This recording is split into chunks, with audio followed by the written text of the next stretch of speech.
तो बिना सुने, बिना जाने, बिना किसी के बताए वो सीख नहीं सकता। तो कोई ना कोई तो ऐसा है जो इसको सिखा रहा है, मुझको उसको खोजना पड़ेगा। अगर पेड़ को काटना है ना तो डाली काटने से काम नहीं चलेगा, जड़ काटना पड़ेगा। तो मुझको जड़ खोजना पड़ेगा मेरे बंधुओं। और तब तक प्रहलाद जी आगे भी बोले। जब पिता को देखे कि पिता बहुत गंभीर होकर सोच रहे, और तब वो आगे बोलते हैं। और आगे जो बोले उसमें दैत्य नीति, उसी का विरोध है। जो पढ़ाते थे ना, जितनी जातियां सब हमारी दुश्मन, उसी का विरोध है। और क्या कहते हैं कि ऐ पिताजी सुनिए, बड़े प्रेम से मिलना सबसे, कोई नहीं पराया रे। सुख मेरा दुख मेरा सब मेरा समाया रे। बड़े प्रेम से सबसे, कोई नहीं पराया रे। दुख मेरा दुख मेरा सब मेरा सब मेरा समाया रे। दुख मेरा दुख मेरा सब मेरा समाया रे। दुख मेरा दुख मेरा सब मेरा समाया रे।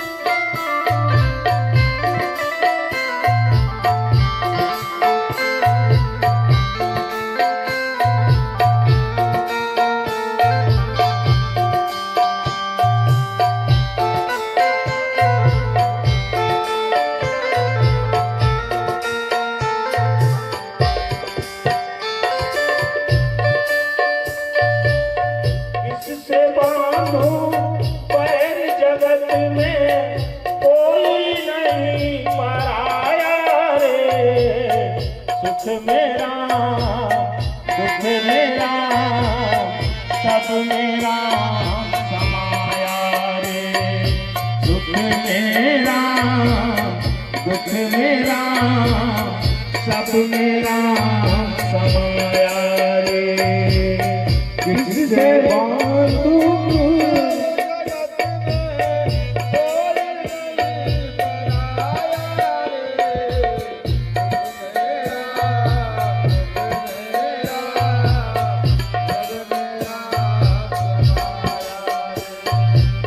मेरा दुख मेरा सब मेरा समाया रे।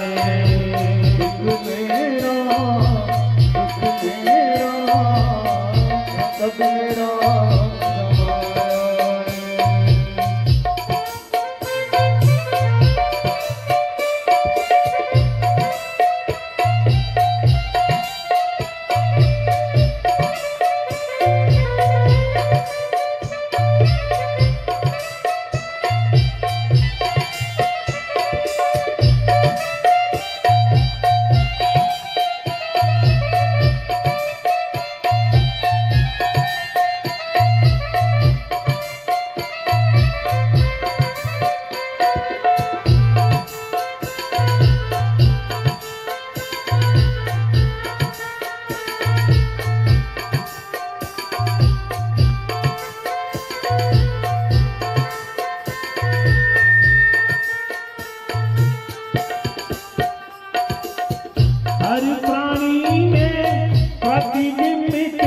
है हर प्राणी में, हर प्राणी में प्रतिबिंबित है उसी ब्रह्म की छाया रे। दुख मेरा, दुख मेरा, सब मेरा समाया रे। दुख मेरा, दुख मेरा, सब मेरा समाया रे। है जग की माया रे।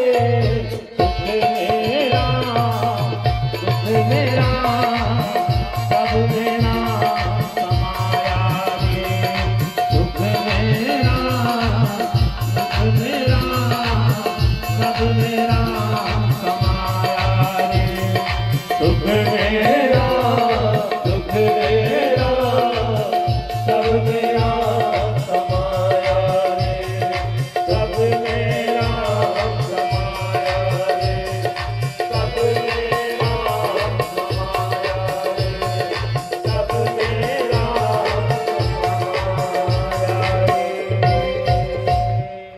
बोले वृंदावन बिहारी लाल की जय। सागर को बड़े प्रेम से ओढ़े दास कबीरा रे। इस सागर को बड़े प्रेम से ओढ़े दास कबीरा रे। इससे पहले विस्पन कर गई प्रेम दीवानी मीरा रे। इससे पहले विस्पन कर गई प्रेम दीवानी मीरा रे। इस चादर को पाप करम में, इस चादर को पाप करम में मत कर तू कभी करता रे। भजरा दे गोविंदा रे भजरे, भजरा दे गोविंदा रे। भजरा दे गोविंदा रे भजरे, भजरा दे गोविंदा रे। भजरा दे गोविंदा रे भजरे, भजरा दे गोविंदा रे। भजरा दे गोविंदा रे भजरे, भजरा दे गोविंदा रे। भजरा दे गोविंदा रे भजरे, भजरा दे गोविंदा रे। भजरा दे गोविंदा रे भजरे, भजरा दे गोविंदा रे। भजरा दे गोविंदा रे भजरे, भजरा दे गोविंदा बोले वृंदावन बिहारी लाल। आज के भोजन में विष मिला के दे दो, और मेरा बेटा जब मर जाएगा ना तो मैं तुझको 1-2 गांव दे दूंगा इनाम। वो भी सोचा ऐसे तो जीवन भर खाने बनाता रह जाऊंगा, आज विष अगर दे लिया तो जमीन पाके जमींदार बन जाऊंगा। हैं? कहीं से विष खोज के ले आया, लेकिन ये बात पूरे महल में पता चल गया कि आज प्रहलाद को विष दे दिया जाए।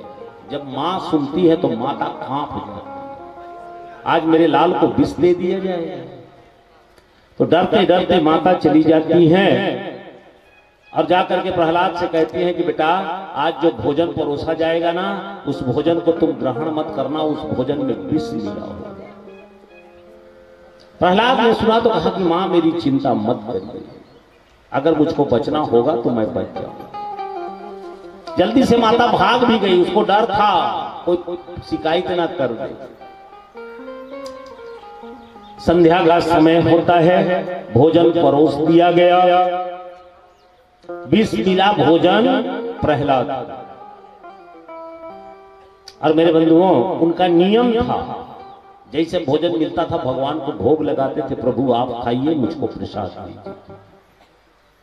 आज जब भोजन मिला तो सोचने लगे क्या मुझको भगवान को भोग लगाना चाहिए? नहीं नहीं, इस भोजन में तो विष मिला और मैं भगवान को विष तो नहीं खिला सकता हूं। तो मेरे बंधुओं, निश्चय कर लिए कि आज मैं भोग लगाऊंगा ही नहीं। कंवर बनाए और कंवर बना के जैसे अपने मुंह के तरफ ले जाने लगे तो मेरे बंधुओं अंधेरी कोठरी, वहां कुछ नहीं दिखता था, लेकिन ऐसा लगा कि कोई सामने आके खड़ा हो गया। और जो खड़ा हो गया वो कहने लगे कि बेटा रोज तो मुझको खिलाने के बाद खाते हो, क्या आज मुझको भूखा छोड़ देना चाहते हो? प्रहलाद को लगा मेरे परमात्मा चले गए। प्रहलाद ने अपने दोनों आंख में आंसू भर के कहा, प्रभु मेरी ऐसी इच्छा नहीं थी, लेकिन मैं क्या करूं, मेरे इस भोजन में आज विष मिला और मैं आपको विष तो नहीं खिला सकता ना। तो भगवान ने कहा तू नहीं खिलाएगा ना तो मैं स्वयं खाऊंगा। अब प्रहलाद जी जो कंवर उसी में छोड़ दिए। अब दिखता कुछ नहीं था, अंधेरी कोठरी। ऐसा लगा कि कोई कंवर बना रहा है, कोई अपने मुंह में डाल रहा है।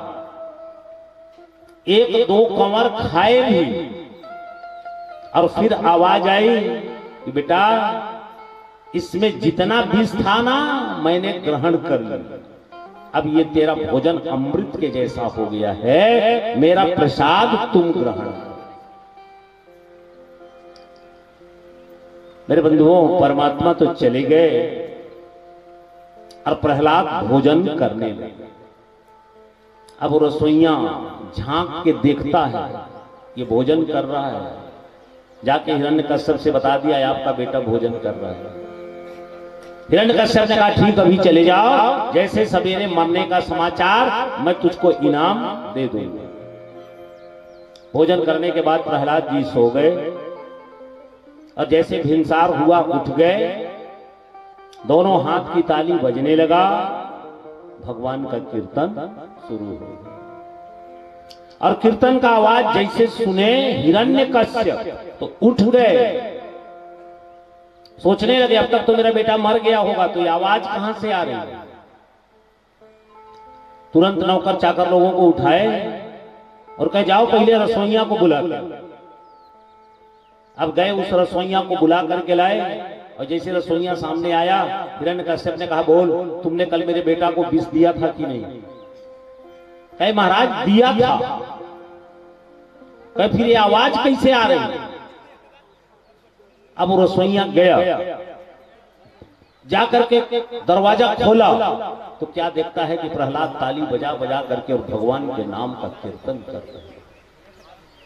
वो रसोइया वापस आया और आके कहता है कि महाराज वो तो जिंदा है, और अब मुझको ऐसा लगता है ना कि कोई है जो इसको बचाता है। उस दिन अब मुझको विश्वास हो गया कि पर्वत से ही नीचे गिराया गया रहा होगा, कोई ना कोई इसको बचा जाता है। तो हिरण्यकश्यप ने कहा कोई नहीं बचाता है, तुम लोग बचाते हो। ना तो उस दिन जल्लादों ने नीचे गिराया था और ना तो तुमने आज इसको विष दिया था। कहे नहीं महाराज विश्वास तो करिए। हिरण्यकश्यप कहा मेरे नजर से दूर हो जाओ। अब वो भी भाग गया। जैसे भाग गया तो नौकर चाकर लोगों से कहे कि जाओ मेरे बेटा को ले आओ। प्रहलाद सामने आते हैं। हिरण्यकश्यप ने पूछा बोल तुमको रात को जो भोजन दिया गया था उसको तुमने ग्रहण किया कि नहीं? प्रहलाद ने कहा हाँ ग्रहण किया था। तो कहे बच कैसे गए, उसमें तो विष मिला था। प्रहलाद ने कहा पिताजी ये तो मैं आपको पहले बता चुका हूं कि मैं कैसे बच जाता हूं, मेरी रक्षा मेरी ओर नारायण ही कर लेते हैं। और जैसे नारायण नाम और क्रोध भड़क गया, जैसे देखे अपने पिता को कि बड़ा क्रोध, तो स्वयं प्रहलाद वहां से चल दिए और कहां गए? अंधेरी कोठरी। जानते थे कि मुझको यहीं भेजेंगे। अंधेरी कोठरी में जाकर के बैठ गए। और मेरे बंधुओं अब प्रहलाद जी विचार कर रहे कि बारे परमात्मा तेरा खेल, आपकी कृपा से सब काम हो रहा है। मेरा आपकी कृपा से सब काम हो रहा है। करते हो तुम कन्हैया, करते हो तुम कन्हैया, हो तुम कन्हैया मेरा नाम हो रहा है। मेरी आपकी कृपा से सब काम हो रहा है। मेरी आपकी कृपा से सब काम हो रहा है।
की कमी है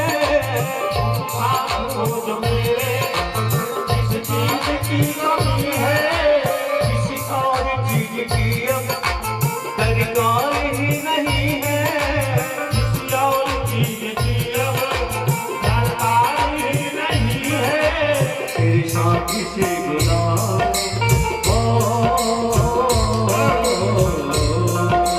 तेरे साथी से गुलाम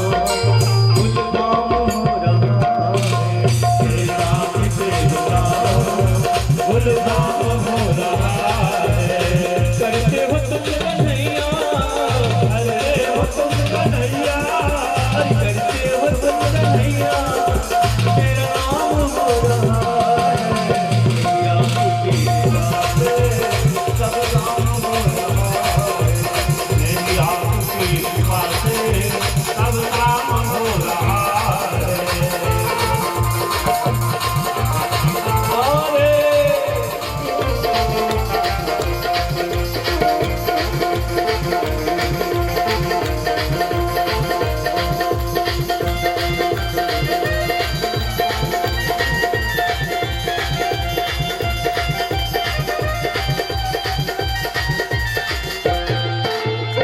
मैं तो नहीं हूँ काबिल तेरा पार कैसे पाऊँ मैं तो नहीं हूँ काबिल तेरा पार कैसे पाऊँ मैं कन्हैया मेरे सामने मेरे जान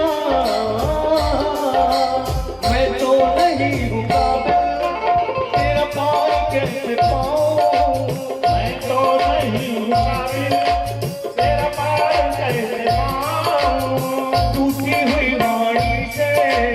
गुणगान कैसे गाऊं, टूटी हुई वाणी से गुणगान कैसे गाऊं, तेरी प्रेरणा से ही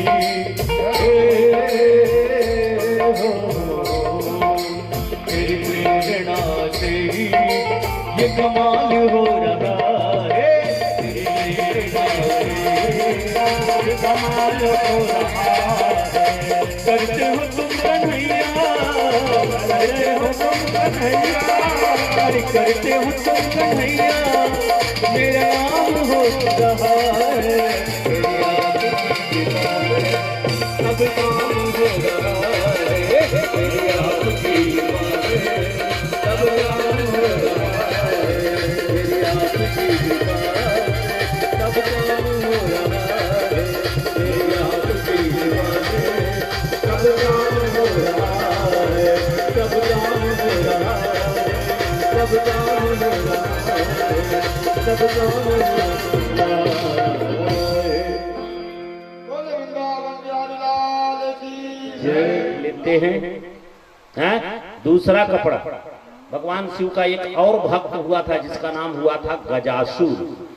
गज माने हाथी, वो हाथी के रूप में, वो भी अपना चमड़ा दे दिया था भगवान को, और वही है भगवान का गमछा ना। नीचे का वस्त्र ये नरसिंह भगवान के सिर का चमड़ा, और ऊपर का वस्त्र गजासुर का चमड़ा है। यही दो कपड़े हैं भगवान शिव के।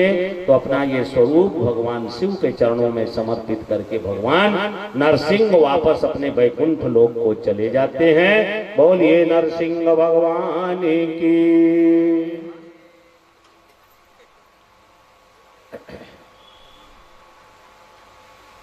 आइए हम लोग अगले प्रसंग पर चलते हैं।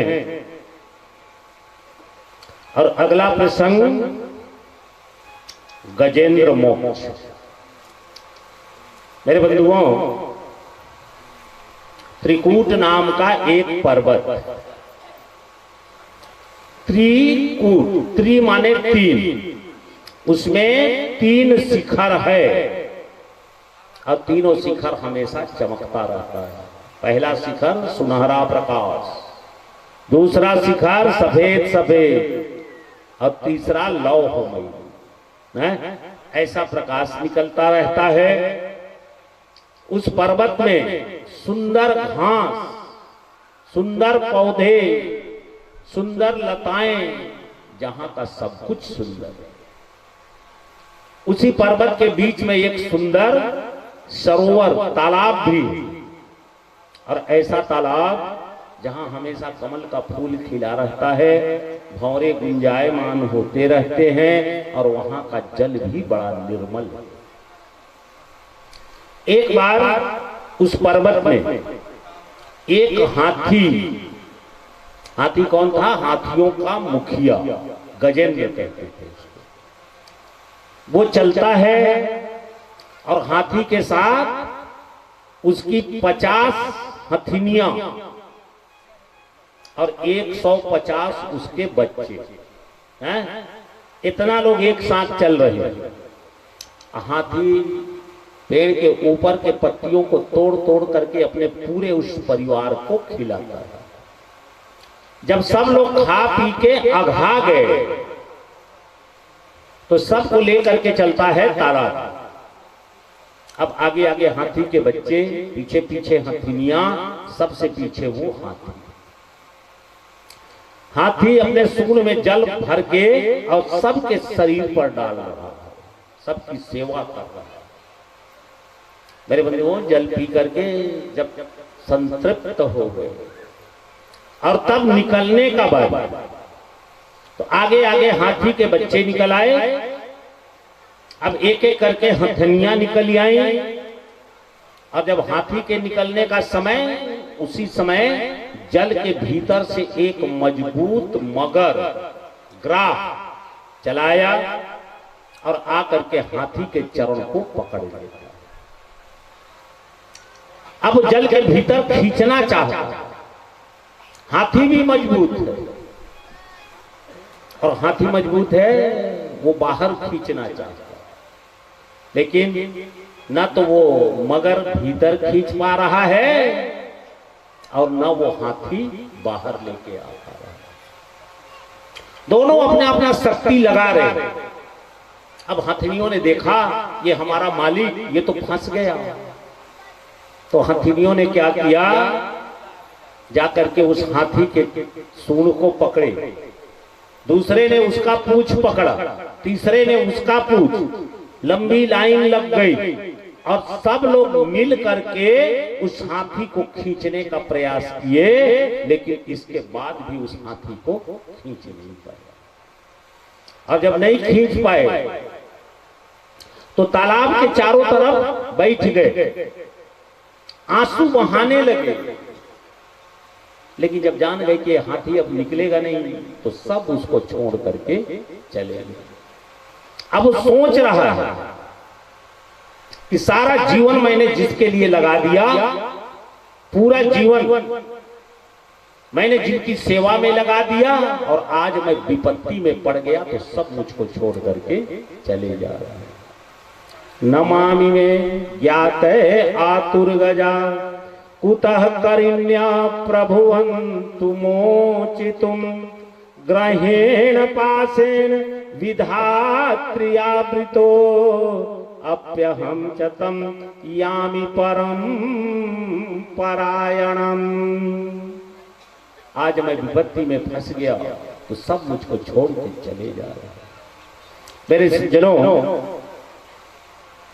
जिस समय सबका साथ समाप्त हो जाता है, सबका सहारा समाप्त हो जाता है, और उस समय एक सहारा बचता है। और वो कौन सा सहारा?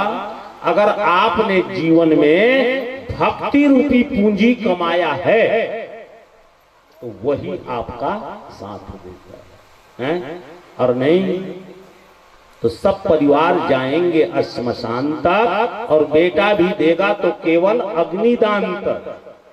अग्निदान के बाद बेटा का भी रिश्ता समाप्त है, और इसके आगे भजन होगा साथी, और बिन भजन बिन अकेला रहेगा। भक्ति रूपी पूंजी अगर है, उस हाथी ने अपने सूंड में एक कमल का फूल तोड़ लिया और तोड़ करके भगवान को पुकार करने लगे।